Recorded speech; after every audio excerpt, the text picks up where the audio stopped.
Alors, les salariés ont le moral dans les chaussettes, on le sait depuis bien longtemps, mais les patrons ne sont pas beaucoup mieux. En tout cas, les salariés, eux, pâtissent de plans sociaux qui s'enchaînent, voient leur pouvoir d'achat diminuer et leur ras-le-bol fiscal, expression de Pierre Moscovici, monter. Mais au fond, les patrons, eux, de quoi se plaignent-ils? Sont-ils chagrins, pour reprendre entre autres l'expression de Thierry Pêche? Ça ne va pas fort chez les chefs d'entreprise. 82% d'entre eux ne croient pas en la reprise économique et 44% d'entre eux encore sont persuadés que 2014 sera une année pire que 2013. C'était un sondage publié dans Les Échos vendredi dernier, 5 décembre. Alors pourquoi les patrons français sont-ils si pessimistes alors qu'on entend de toutes parts que le gouvernement leur est plutôt favorable et qu'il leur fait même des cadeau, le fameux CICE, étant censé redynamiser la compétitivité et l'emploi. Alors pour cette semaine sociale, nous donnerons la parole à différents acteurs cette semaine qui font la société et l'économie, mais donc on a voulu commencer par les patrons qui prennent le micro pour nous raconter la réalité de leurs fonctions, souvent décriées, rarement analysées. Un patron donc, le fondateur de 3 lettres à succès, APC pour Atelier de Production et de Création, une entreprise française de vêtements et d'accessoires fondée en 1987, je ne me trompe pas, Non. et présente partout dans le monde. Et vous en êtes le fondateur, Jean Twitou. Jean Twitou, êtes-vous, comme le disait Thierry Pêche, chagrin? Et avez-vous éventuellement le moral dans les chaussettes? Non, je n'ai pas du tout le moral dans mes chaussettes. Je ne suis pas chagrin. Je ne suis pas venu ici pour vous parler du crachin fiscal qui s'abat sur la France. Ah, quand même, du crachin fiscal. Oui, l'expression. C'est le FOG. J'ai entendu sur France Culture. Non, je ne vais pas vous dire qu'on paye trop de charges, parce que je me suis dit que ça ne serait pas vraiment l'endroit. Je peux même vous dire que je suis socialiste, si on peut stretcher l'histoire. Ça ne me dérange pas. Enfin, plutôt mendésiste, d'ailleurs, que socialiste Solferino, si vous voulez. J'ai envie de prendre la chose d'un tout petit peu haut, mais je ne vais pas rester haut longtemps, parce que je sens que... Ah, mais ça tombe bien, sur France Culture, on peut y aller très haut. Non, mais... Alors... L'argent, cette putain commune à toute l'humanité. L'argent, cette putain commune à toute l'humanité. Phrase de Karl Marx. On est encore là-dedans. Je veux dire qu'on est dans un pays où, si les chefs d'entreprise se sentent seuls, voire déprimés, bien que ce soit un peu un sport national, c'est vrai, c'est que, si vous voulez, pour dire, pour un chef d'entreprise de venir dans une radio, France Culture, c'est un peu comme pour un proxénète d'aller dans une abbaye cistercienne. Si vous voulez. Je sens... pas pousser. Non, mais vous voyez. Oui ou non. Le fait est qu'il n'est pas souvent si facile que cela, pour le donner aux auditeurs dans la coulisse, de recevoir effectivement des patrons, à part quelques-uns habitués qui aiment bien la question des médias. Donc nous vous remercions de jouer le jeu et de venir aujourd'hui. Moi, je vais vous dire quelque chose. Le congrès de Tours n'a jamais eu lieu. Tout le monde est contre l'argent. Je veux dire, il n'y a pas eu révolutionnaires et sociodémocrates. Même les sociodémocrates, il y a toujours qui plane sur la pensée française ce truc de Jules Guesde et de la Révolution. Donc si on se met d'accord pour verbaliser la chose, pour dire on est dans ce type d'économie, et le moyen de faire marcher cette économie, c'est l'argent. Si on explique aux élèves des lycées, voilà, il y a les cours d'éducation sexuelle, il y aura aussi un cours pour vous apprendre à monter une pizzeria en zone périurbaine. Hein, ça peut aider, ça. Là, peut-être que les patrons se sentiront moins seuls. Je veux dire, c'est un problème général. Donc pour vous, quoi, c'est un défaut d'éducation? C'est un défaut d'éducation, c'est une... Je n'aime pas manipuler le mot idéologie, parce qu'il est un gros piège, quoi. Mais oui, c'est une fausse conscience de là où on vit. On n'a pas une bonne perception du monde. Alors vous voulez-vous aller très haut, mais moi évidemment je serai un peu plus ras de terre comme d'habitude. J'en suis tout. Donc, tout de même, puis nous aurons le temps, et dans cette première partie et dans la partie débat, de comprendre au fond ce que c'est au fond aujourd'hui d'être patron. Ce titre un peu comme ça taquin, hein, dur d'être patron pour l'interrogation. Mais comment vous le commentez-vous tout de même, ce chiffre-là, hein, dans les Échos de vendredi dernier, 82% des chefs d'entreprise ne croient pas en la reprise économique. Seuls 12% des personnes interrogées pensent que la situation sera meilleure l'an prochain, seulement 12%. Mais il y a comme des paradoxes, j'aimerais savoir si vous en faites partie. En revanche, et puis on arrêtera avec les chiffres, hein, ils sont 65% à se dire confiants pour leur propre activité. Jean Twitou. Oui. Non, je ne comprends pas. C'est assez... ça paraît assez schizophrène de dire qu'on est déprimé et confiant. Je comprends pas ces chiffres. Mais le chiffre la reprise ne viendra pas, et malgré... C'est évident qu'elle ne reviendra pas. Je veux dire, là, on a quand même Bouvard et Pécuchet aux affaires, ça ne va pas revenir. Et pourtant, on a le sentiment, quand on voit les commentaires ça et là, que Bouvard et Pécuchet s'occupent parfaitement bien de vous, le CICE... Ah oui, je peux vous en parler si vous voulez, on peut y rentrer tout de suite. Allons-y tout de suite, nous avons à côté nos spécialistes, même Brice vient d'arriver. Très bien, je fais un piqué vers le sol, CICE. Donc j'ai une entreprise, effectivement. La masse de mes achats est, je crois, 17 millions. Le CICE, le prix moyen de vente de ce que je vends au détail est de 200 € pièce. Le CICE va nous amener une réduction du coût de nos produits de 18 centimes en moyenne. Ça, si vous voulez, ce n'est pas de la propagande. Je vous invite tous à venir dans mes bureaux, à parler à ma directrice financière, à vous montrer les papiers. Comme on dit dans je ne sais pas quel film, dans Star Wars, je viens en paix. Vous voyez, je ne suis pas venu pour démonter tout le monde. D'ailleurs, je n'ai pas les moyens intellectuels pour démonter tout le monde. Je vois juste un truc. Le CICE, dans mon entreprise, c'est 18 centimes par article. Donc, jamais ça ne va m'aider à faire plus d'exportations. La seule chose qui m'aiderait à faire des exportations, chacun le sait, mais personne ne le dit, c'est de dévaluer l'euro. C'est simple, c'est très simple. Je veux dire, moi, je fais 13 millions de chiffre d'affaires aux États-Unis, ou 15, je crois, sans aucune marge, car toute la marge est bouffée par la surévaluation de l'euro. Donc voilà, là, c'est une chose concrète pour améliorer les affaires. Mais ce CICE, alors il y a peut-être des gens qui rentrent dans la cible, mais moi, ça ne m'a rien fait. Alors effectivement, comme il y a tout le temps des nouveaux impôts, des nouveaux trucs, donc on n'est pas snob au point de dire non, mais gardez ces 120 000 €. Forcément, on les a pris, mais ce que je vais vous dire, c'est que dans le fonctionnement de l'entreprise, ça ne fait que 18 centimes. Alors, il y a quelque chose que j'aimerais dire qui est assez cocasse encore sur cette histoire, mais là, je ne voudrais pas faire de la feinte naïveté, mais il y a quelque chose quand même. Monsieur Hérault, dit le CICE a déjà permis de débloquer 15 000 emplois. Alors, le CICE rentre en vigueur en 2014. Il sait déjà que ça développe déjà des emplois. Pourquoi ? Parce que quand on est éligible pour le CICE, on peut téléphoner à la BPI. Et là, il y a Catherine et Liliane qui répondent. Bonjour, BPI. La Banque publique d'investissement. Non, je blague. Permettez-moi de blaguer, parce que c'est le niveau à peu près des banquiers de cette banque. Catherine et Liliane, quoi, vous voyez. Donc, on téléphone et on peut se faire avancer la somme de son CICE de 2014. Jusqu'à là, ça va très bien. Mais comment, monsieur Hérault, il a eu accès à quel stat pour rapprocher les éligibles au CICE qui ont eu l'avance BPI, qui ont créé 15 000 emplois. Je veux dire, il a fait cette déclaration, personne ne le remet en question. Il a peut-être un outil statistique que vous n'avez pas. Mais moi, c'est sûr que je ne l'ai pas, en tout cas aussi. On dit, par exemple, et on voit plutôt, on observe clairement que, par exemple, en ce moment, le secteur textile est très touché par de très nombreuses faillites. Votre entreprise, à vous, a réalisé un meilleur chiffre d'affaires en 2012 qu'en 2011. Comment vous expliquez cela ? Et pourquoi vous, par exemple, vous auriez été épargné, comme d'autres, notamment dans ce qu'on appelle le très haut de gamme et le luxe, en pensant évidemment à la maison Hermès ? La maison Hermès. Qu'est-ce qui fait que la très crise... bonne histoire à vous raconter tout à l'heure. Qu'est-ce qui fait que la crise en touche certains et pas d'autres ? Eh bien, la crise ne touche pas ceux qui acceptent de mourir et de revivre après. C'est tout. Il faut se remettre en question, chercher partout. Quand il n'y a plus... Nous, on a continué à produire en France jusqu'à ce qu'il n'y ait plus d'usines, pratiquement. Ensuite, on a été produire ailleurs, évidemment, avec les mêmes matières premières. Il m'a semblé voir des étiquettes Made in China tout de même sur certains vêtements. Je viens de vous le dire, on produit ailleurs. Bon. Enfin, je supporte pas bien les Chinois et je déteste. Vous vous brouillez pas tout de même avec vos Chinois. Oh non, mais ça va. Là, non, il y a une propension à voler chez les façonniers chinois et je pourrais en fournir des preuves. Hein. C'est-à-dire qu'on envoie des matériaux, ils en prennent 10% et ça va sur un marché gris. C'est simple, il faut faire ailleurs parce que sinon votre produit n'est pas vendable.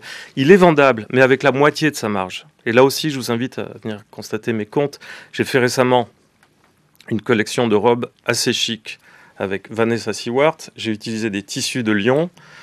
pour ensuite m'apercevoir que les Lyonnais, d'ailleurs, sous-traitaient en Italie, qui eux-mêmes sous-traitaient en Corée pour l'imprimer, mais enfin, on va dire tissu lyonnais.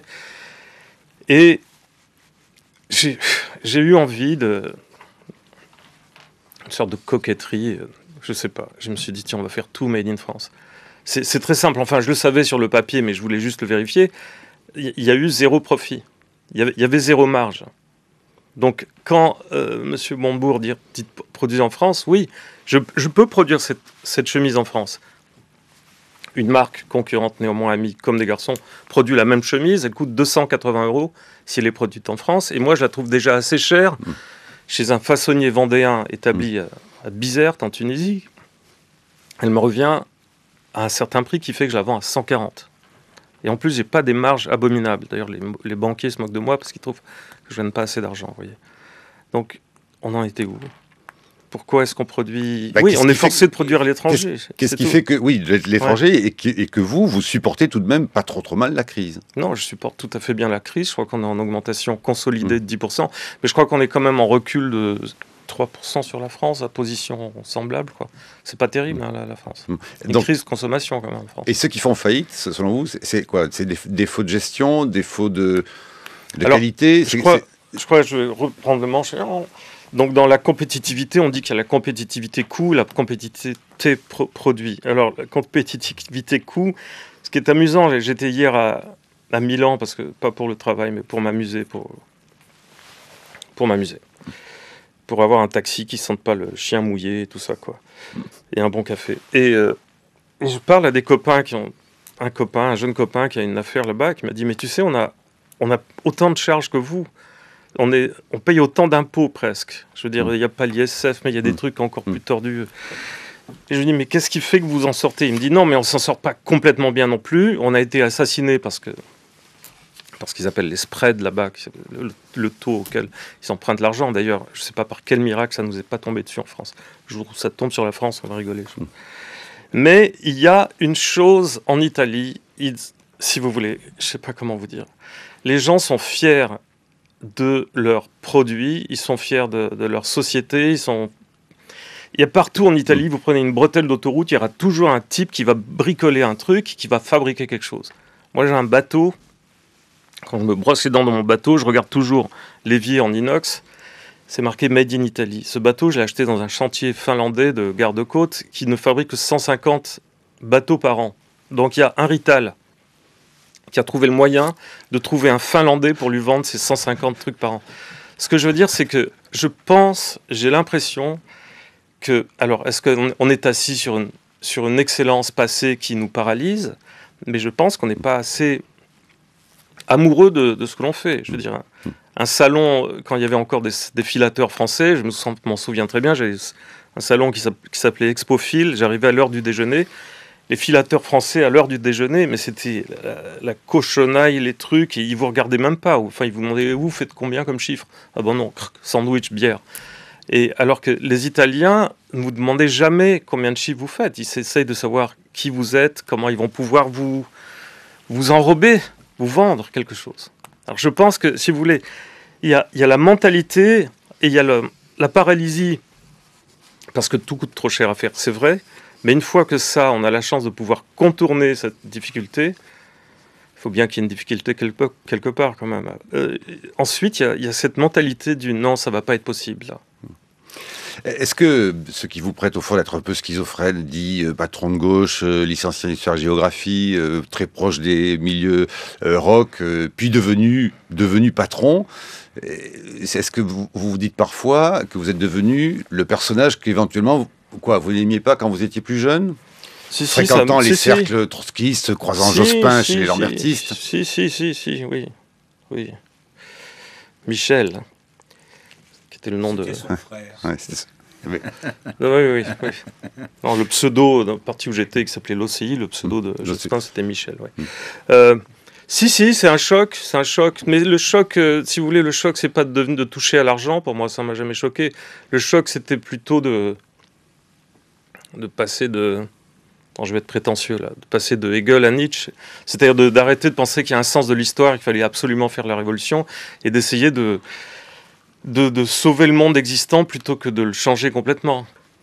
Ça c'était une trahison de me dire, je veux dire, je haïssais Rocard plus profond de moi-même et voilà, je me suis retrouvé à acheter une boutique parce que j'ai su que le PSU avait été fondé au sous-sol de cette boutique. Là, je me suis dit, tu as changé. APC a été fondé sur les... Non, je t'explique. J'ai une boutique rue de Varennes, rue de Varennes, qui marche pas très bien d'ailleurs, un peu trop chic, ma boutique, bref.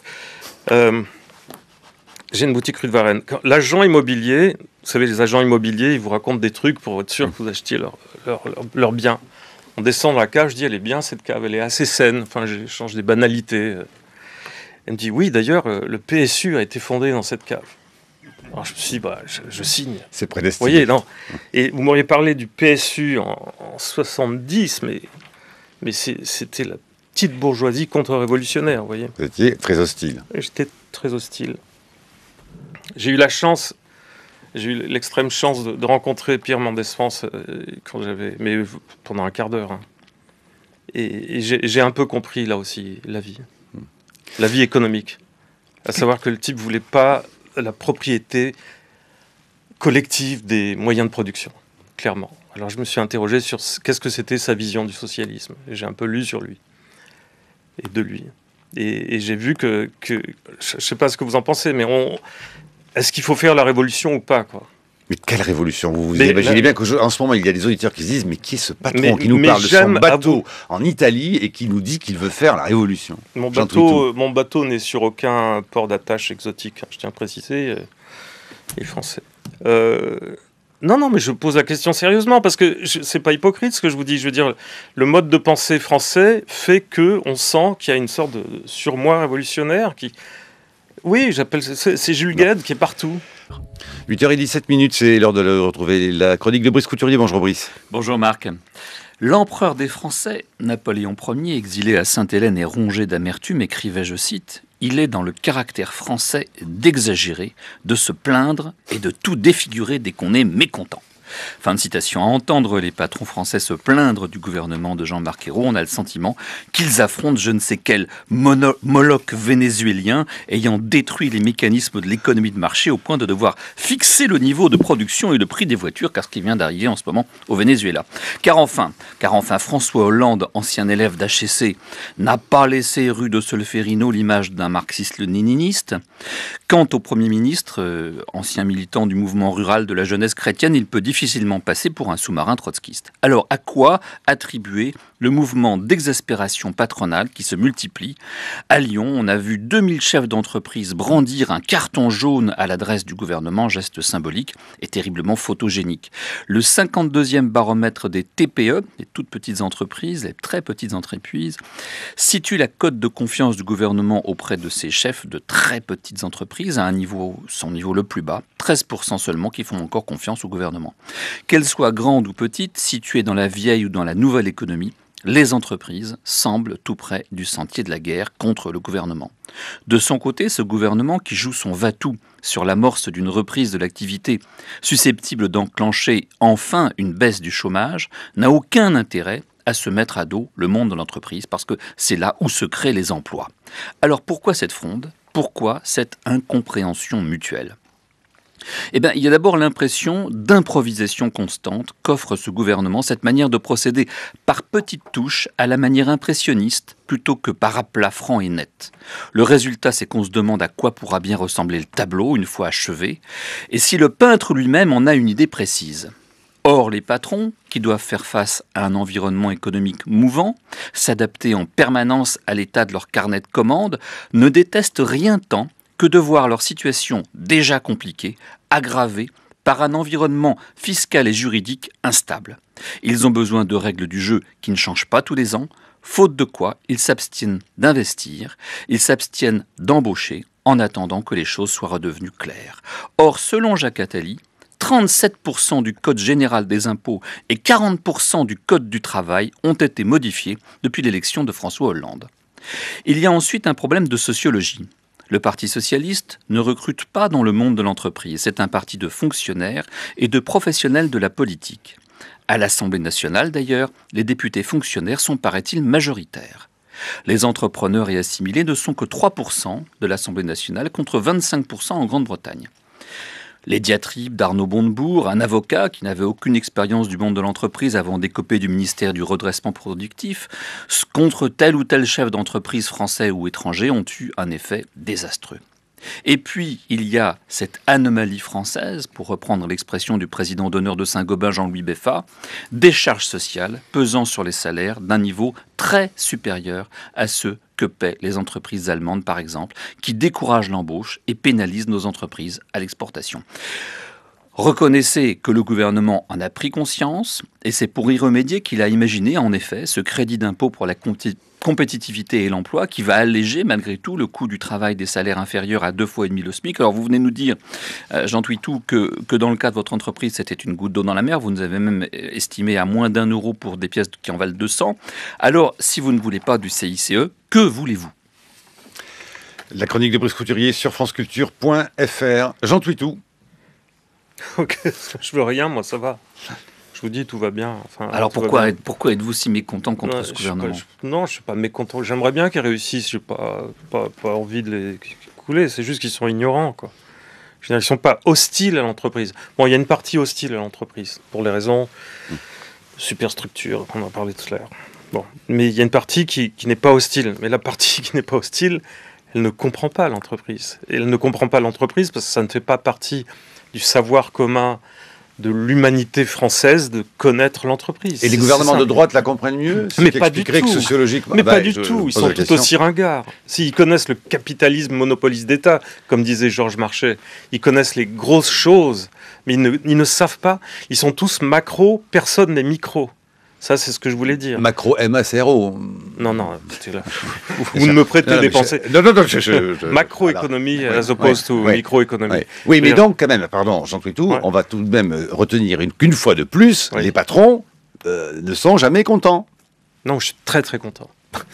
Ça s'entend pas trop, mais bon. Stéphane Rosès. Non, mais il est vrai que la majorité des patrons et des chefs d'entreprise, vous êtes reconnu dans la chronique de Brice, minuscule patron, minuscule. Mais c'est vrai que les chefs d'entreprise sont inquiets. Et c'est vrai que les indicateurs économiques ne sont pas bons. Mais quand même, Jean Twitou, vous disiez à juste titre à quel point la société, la droite comme la gauche française, a un problème avec l'argent. Comme si l'argent chez nous ne pouvait pas être, comme aux États-Unis, dans les pays anglo-saxons, une finalité, mais un moyen. Car quand même, les Français aiment spontanément le travail bien fait. Il y a un rapport au métier. Il y a tout un tas de talents dans notre pays. Mais est-ce que vous ne pouvez pas reconnaître au gouvernement, effectivement, face à cette panne globale de projection de notre pays dans l'avenir, que la remise à plat fiscale, est-ce que ce ne serait pas une occasion, au travers de la contribution de chacun à la compétitivité ou à la justice, débat justement, est-ce que ce n'est pas un moyen de remettre les choses à plat pour se dire, finalement, au total, cette fiscalité, à quoi sert-elle et que voulons-nous pour notre pays ? Jean Twitou. Oui, ils peuvent mettre à plat tout ce qu'ils veulent, mais le problème, c'est la répartition. Je vous dis encore une fois, je suis pour l'impôt. Je suis pour un impôt lourd. Allons-y, payons. Mais c'est le problème de qui sont les répartisseurs, qu'est-ce qu'ils font avec l'argent ? Comment ça se fait qu'il y a autant de clochards, pas seulement dans les quartiers pauvres, mais Faubourg Saint-Germain, il y a des familles entières, il y a des femmes qui donnent le sein dans les cabines de téléphone. Impossible de prendre le métro sans être complètement déprimé, des gens dorment dans le métro. Il y a quelque chose qui ne va pas avec l'argent qu'on donne. Donc, il est mal réparti. On est bien d'accord, vous ne vous dites pas je paie trop d'impôts, ou ras-le-bol vous n'êtes pas sur le ras-le-bol fiscal, vous êtes plutôt content de les payer, mais vous vous demandez à quoi ils servent. C'est tout far on the stretch. Oui, content, non, mais je suis d'accord pour les payer. Voilà. Thierry Pêche. Je trouve que c'est très intéressant ce que vous avez dit au début en disant finalement pour moi c'est 18 centimes d'euros le CICE, mon problème n'est pas là, il faudrait dévaluer l'euro. Vous n'êtes pas sans savoir que ce n'est pas dans les attributions et les pouvoirs de M. Hérault ni de M. Hollande, ça s'appelle la monnaie unique, mais vous avez diablement raison quand on regarde les chiffres, il y a effectivement pour l'économie française, son tissu productif, un gros problème de valeur de l'euro. Mais c'est pas ce problème ne se pose pas aux industriels allemands. Si, mais justement dans l'autre sens, si l'Allemagne sortait de l'euro, sa monnaie s'apprécierait beaucoup. Les Allemands ont une compétitivité monétaire du fait de l'euro. Mais alors, je crois que vous leur dire, vous leur pensez que les produits allemands sont peut-être meilleurs. Qui Brice Couturier. Oui, sûrement. Moi, j'ai du mal à comprendre pourquoi il y a un problème. Pourquoi il y a un problème de surévaluation de l'euro, alors que les Allemands vendent dans la même monnaie et ils vendent aux Chinois. Bizarrement, nous, on n'y arrive pas, donc il y a quelque chose d'autre. Parce qu'ils maîtrisent la machine-outil mondiale et qu'ils ont des meilleures bagnoles. Et qu'en Californie, on achète une bagnole allemande. Vos vêtements sont de bonne qualité, donc l'euro n'est pas la question. Non, mais je vous ai dit que je ne gagnais pas d'argent. Donc, aux États-Unis, c'est qu'il y a une chose dans le bouillon. Aux États-Unis, oui. Alors, Thierry Pêche, vous avez été violemment interrompu par Brice Couturier. Par Brice, comme d'habitude. Alors, une fois n'est pas coutume, je peux rejoindre Brice sur une partie de ce qu'il a dit. Mais surtout, le problème, c'est sa vocation de la culture française qui n'aimerait pas l'entreprise, etc. Moi, j'ai une autre impression, je vous la suggère, et vous me dites ce que vous en pensez. Je vois énormément de jeunes entrepreneurs qui ont plein de projets.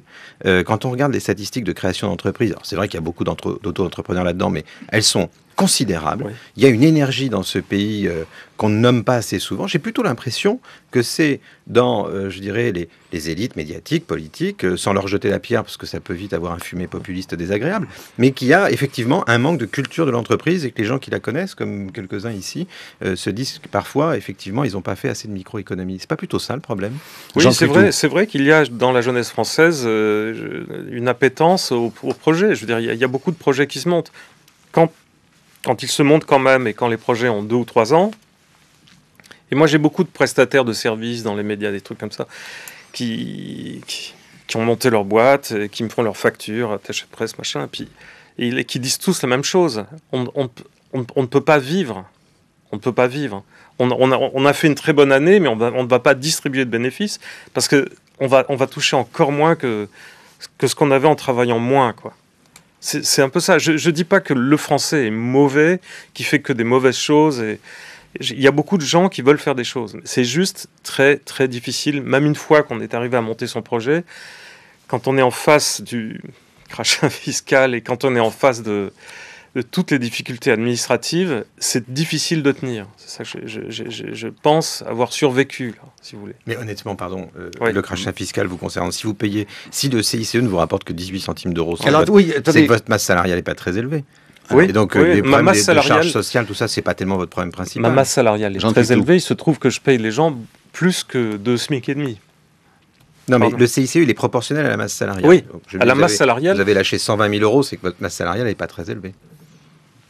Mais non, mais vous ne comprenez pas, pardon. Non, je pense que vous êtes plus cultivé que moi en économie, mais la masse salariale, le CICE, l'assiette du CICE, c'est les salaires inférieurs à 2 SMIC et demi. Exact, c'est vrai. Donc voilà, j'ai des emplois très qualifiés. D'accord. Pardonnez-moi.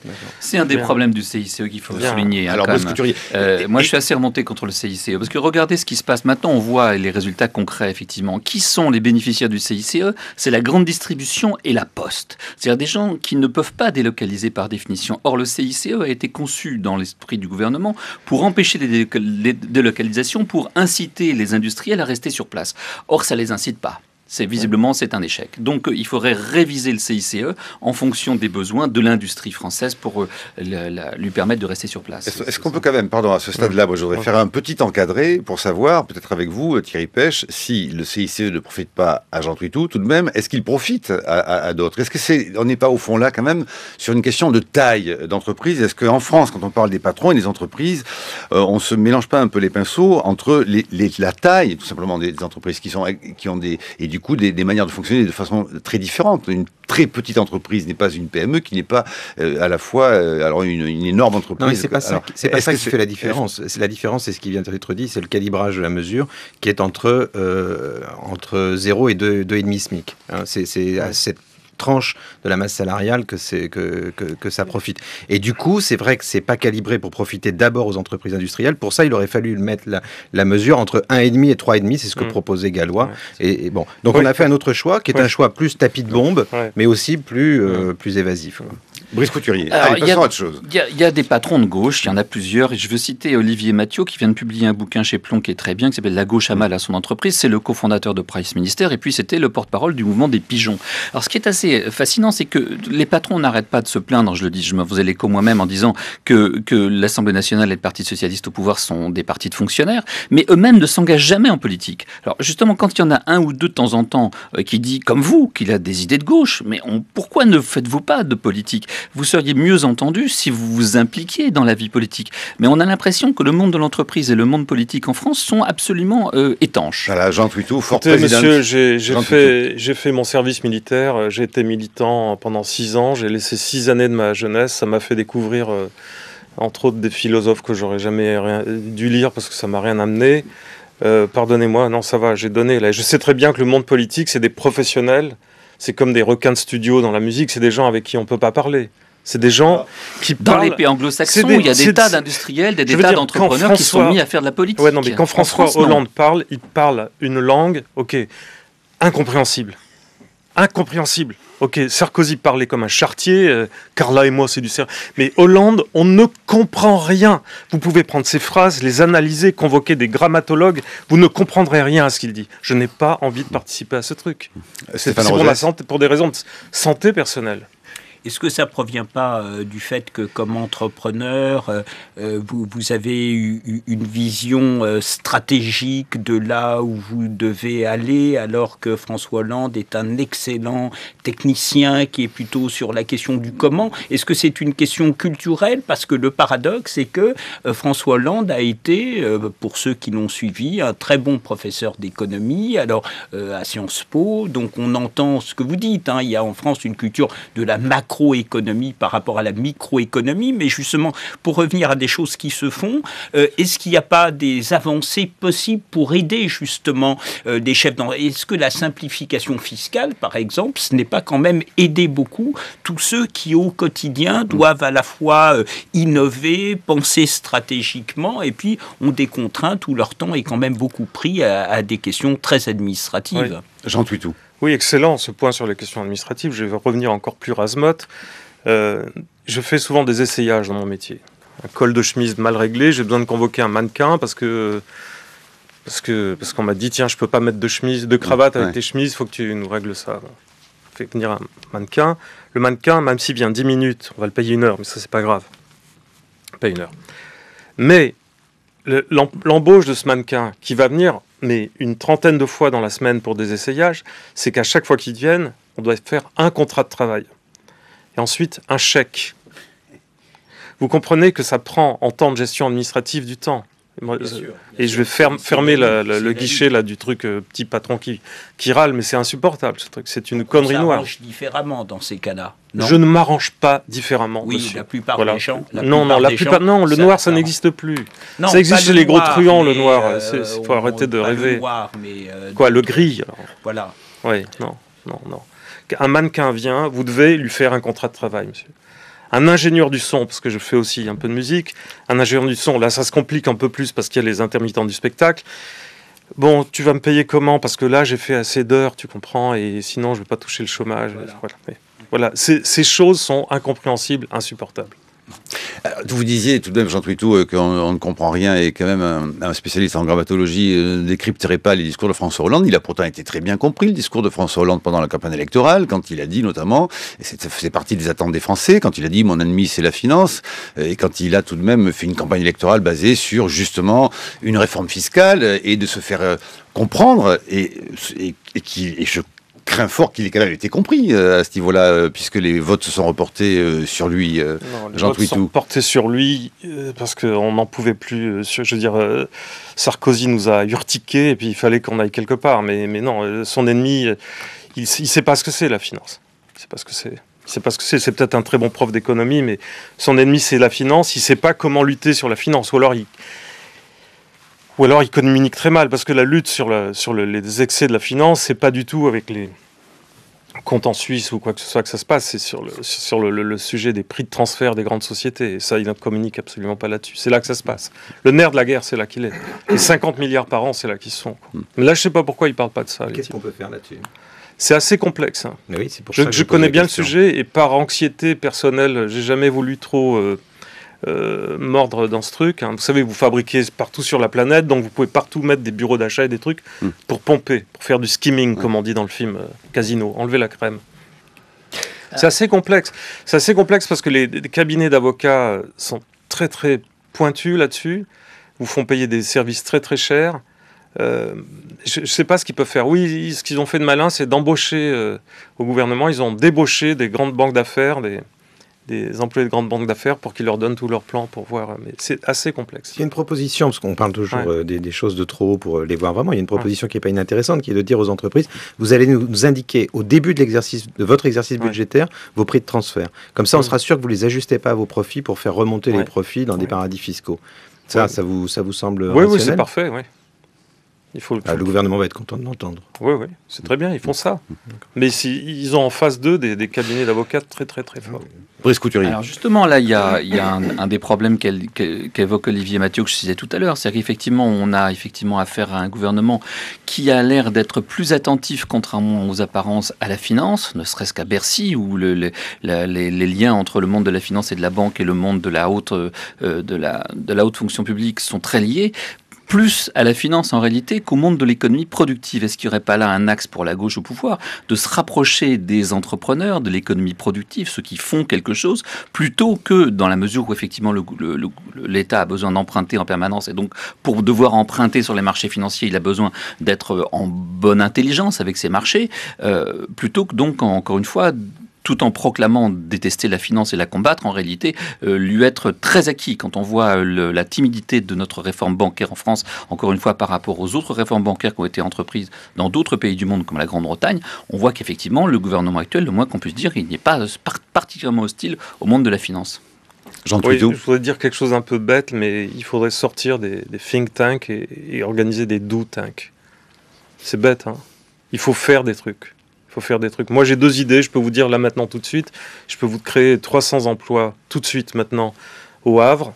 Et sur la France, j'ai une idée pour à peu près 1 millier d'emplois. Allez-y. Oui, je peux vous le dire. Ça a un rapport avec moi. Le tissu de mes jeans est fait à Hiroshima. Vous mettez le tissu dans un bateau à Osaka, il vient au Havre. Et au Havre, on crée une usine avec un tout petit peu d'aide quand même, pour faire des jeans faits en France, mais en zone franche, je sais pas quoi. Mais là, vous voyez, moi je veux bien produire des jeans en France, ça me dérange pas, hein, vous savez. Et pourquoi vous le faites pas alors? Ça n'a pas... Mais c'est d'une complication absolue.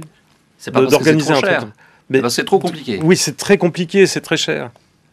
Je veux dire, je suis prêt, je pense qu'en taylorisant un maximum l'affaire, on pourrait faire une usine que de jeans. Mais je sais que ça va être trop compliqué. Je sais ce que c'est l'administration. J'ai monté une petite école maternelle, je sais ce que c'est la complication de l'administration. Et la deuxième idée, c'est quoi? Deuxième idée, mais vous pouvez tous la prendre. Hein. Qui veut gagner 10 millions, camarades, allons-y. Se tournant pour se camber l'image vers la technique, entre autres. Souvent, les bonnes idées, je sais pas, le rock'n'roll, le jazz, c'est venu d'Amérique, le blues aussi, au début. Il y a un truc à New York qui s'appelle... il y a une manière de faire des jus qui s'appelle... La technique s'appelle l'extraction. Ça n'est pas pressé. Et donc, on enlève vraiment tous les nutriments qui sont dans un légume ou un fruit et on en fait un jus. Ces jus sont parfaits parce ça peut satisfaire votre gourmandise, mais parce que c'est très très bon, et aussi ça peut vous guérir. J'avais un début d'angine à New York, j'ai pris un truc qui s'appelait Inferno ou je sais pas quoi. C'était que de la cayenne, du gingembre et du citron, et le rhume est parti immédiatement. Ben, c'est simple, il faut monter ce truc-là en France, personne n'en a l'idée, et surtout, il ne faut pas dépendre du foncier, c'est-à-dire qu'il ne faut pas ouvrir de boutique. Il faut uniquement qu'il y ait des livreurs qui livrent ces jus, mais ce sera des jus un peu chers, hein. Ce sera au moins 10 € le jus, mais c'est des choses qui vous amènent quelque chose de différent. Bon, vous voyez ce qu'il vous reste à faire après Alternative économique, Thierry Pêche. Jean Plutôt, est-ce qu'on peut justement aussi comprendre, parce que depuis notamment que Arnaud Montebourg avait lancé cette question du Made in France, est-ce qu'on peut comprendre au fond ce que veut dire cette petite étiquette qui du coup est devenue un peu honteuse, vue du gouvernement, ce fameux Made in China, ça signifie quoi exactement? Ça ne veut pas dire forcément que tout est fait en Chine, qu'on passe par la Chine, c'est que ça veut dire quoi? Ben c'est simple, ça veut dire que vous achetez vos chaussettes dans la ville des chaussettes, qui fait que des chaussettes en Chine. Les plus gros profits de Nike viennent des chaussettes d'ailleurs, ça personne ne sait, parce qu'il y a une marge de 12 sur les chaussettes. Made in China, ça veut dire Made in China. Je comprends pas. Est-ce que ça veut dire que il peut y avoir... C'est pas si clair que ça. Je vais compléter la question de Marc. Il a raison. C'est en fait beaucoup de choses qui sont marquées Made in China en fait sont montées en Chine à partir d'éléments qui ont été produits partout ailleurs dans le monde. Oui, évidemment. Et c'est le produit final. Okay. Mais en réalité, beaucoup de choses qui sont Made in China, ils sont pas du tout Made in China. Ils sont finalisés en Chine. Finalisés en Chine et réimportés dans des pays et réexportés après. C'est ça qu'il faut expliquer à Marie-Chantal Montebourg là, c'est que comment vous dire, pour faire de l'export, il faut pouvoir faire de l'import. Je veux dire, donc, vous n'êtes pas un adepte de la fameuse démondialisation. Mais là, c'est Bouvard et Pécuchet en une seule personne. Là, Et d'ailleurs, sa marinière n'était pas faite en France. Scoop. Pas Scoop, c'est dans le journal du textile. Vérifiez, hein, excusez-moi. Armor Luxe, et d'ailleurs ils ont raison, ils font beaucoup d'assemblage de leurs produits en Tunisie, mon pays. Je suis un immigré de première génération, je tenais à le dire, et au Maroc. Et donc, oui, c'est tricoté en Bretagne, mais monté en Tunisie. Puis ensuite, le type... Tout le monde achète l'histoire. Made in France, mais non. Alors, Made in France, il ne pourrait pas l'acheter. Aussi pour les uniformes de la gendarmerie. Oui, bien sûr. Est-ce que ça veut dire, du coup, Jean Toutou, que vous pouvez être sensible aux sirènes, je ne sais pas, vu que parfois, au fond, à la lassitude gagnant, vous seriez sensible aux sirènes, je ne sais pas, de gros groupes qui pourraient vous racheter. Alors, votre entreprise, il y a des parts chez Charles Bec BD, hein, entre autres, mais imaginez, je ne sais pas moi, que LVMH, qui aime bien racheter comme ça tout à trac les entreprises qui essayent vaguement de racheter Hermès, vous disent, tiens, Jean Toutou, voilà, on allonge, on vous rachète, vous êtes une très bonne marque, et vous entrez dans notre giron, et vous êtes sauvé. Mais pardonnez, excuse my French, mais je kiffe ma race. Mais, comment vous dire, le fond de Bec BD. Bec BD est un fond. J'ai considéré... Écoutez, qui n'est pas le patron de gauche d'ailleurs. Hein, non, d'ailleurs, il a essayé de m'inviter une réunion de l'UMP. C'est très simple. Un fonds, ils rentrent dans votre affaire, c'est génial. Ils sortent 5 ans après. Le contrat est comme ça. Moi, bêtement, comme je n'ai pas fait de finance, je me dis, c'est comme une banque. Et en plus, ils ne demandent pas de garantie ni rien. Ils sont juste très chers. Donc, j'ai fait rentrer de l'argent. Je crois que dans 3 ans, ils sortent. Mais quand j'ai eu cet argent du fonds qui s'appelle Audacia, c'est une bonne affaire pour tout le monde. Et donc, quand les banquiers que je hais ont vu que Audacia était rentré dans mon affaire, tous les banquiers sont venus me proposer de me faire une pédicure. J'ai dit oui, avec plaisir. Vous prêtez combien ? Non, c'est trop cher, je ne prends pas. Voilà, c'était de la technique. Technique financière de levée de fonds pour moi. Et un grand groupe qui un jour vient vous voir et dit voilà, c'est une bonne affaire APC, écoutez, on vous rachète. Je vais vous dire une chose horrible. Je suis bien trop snob pour leur vendre. Je pense que ces gens manquent de goût. C'est simple. Je veux dire, LVMH qui monte Berlouti, rue de Sèvres, rien que pour narguer Hermès, je pense que c'est des histoires de concours de bites. Enfin, de mal dominateur, si vous voulez. Je n'ai aucune confiance. Ces gens n'ont aucune idée de ce qu'est le luxe. Ils n'ont aucun goût, pour commencer. Ça vous trouble ? Ça me trouble pas, mais je reconnais le langage peu châtié que vous employez sur Twitter, parce que vous êtes très actif. Sur Twitter, vous vous attirez quand même pas quelques ennuis de franc-parler-là, y compris d'ailleurs, je sais pas, auprès de vos salariés. Non, mes salariés, je les adore tous et je crois qu'ils m'adorent aussi. Non, franc-parler, pardon, je suis un peu provocateur, mais si vous voulez, quand on n'a jamais... Moi, c'est la première fois que j'ai 62 ans, bientôt. J'ai dû exporter pour la France, peut-être depuis que j'ai commencé, pour pas loin d'1 ou 2 milliards, j'imagine. Personne m'a dit... Merci, je veux dire. Donc, on m'invite, je parle, et je parle peut-être un peu vite avec des mots un peu trop puissants et un peu trop imagés, mais je m'en excuse, mais je veux dire... pardon, oui. Qu'est-ce que vous racontez avec Kanye West ? Avec Kanye...